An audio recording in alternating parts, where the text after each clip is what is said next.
This is Info Live TV, Headline News. I'm Daniel Ben-Nun.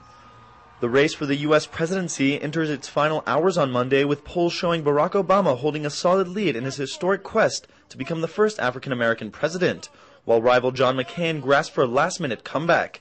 Speaking at an appearance with musician Bruce Springsteen, Obama said that he was feeling good about his chances in Tuesday's election, a day that caps the longest, most expensive presidential contest in U.S. history.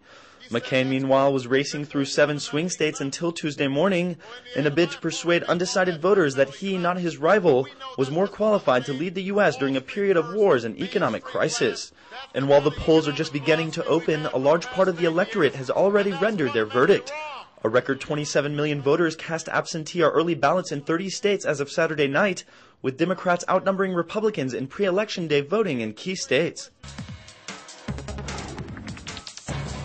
The Likud party issued a clear policy directive on Monday against Olmert's peace negotiations with Syria to advisors of both presidential candidates Barack Obama and John McCain, as well as to representatives of the U.S. State Department. A Likud official said that the party did not believe it was in the best interest of the Israeli democracy to bind itself to an agreement with Syria reached by a caretaker government, and filed a petition to Israel's High Court of Justice against the decision.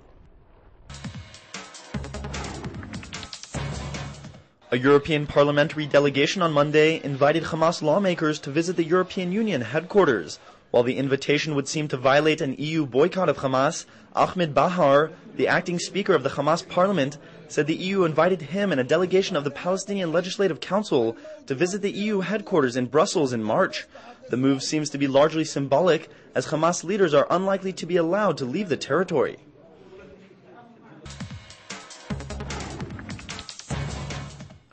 The Ministerial Committee on the Non-Jewish Sector decided on Sunday that tens of thousands of illegally built Arab homes in East Jerusalem would be connected to Israel's main water system.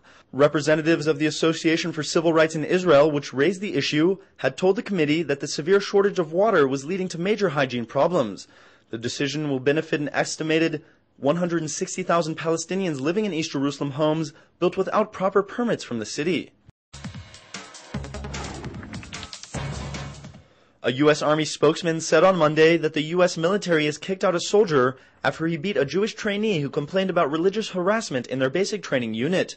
Citing federal privacy laws, the Army refused to discuss how it punished the attacker of Private Michael Handman, other than saying the case has been handled as an administration matter rather than as a crime.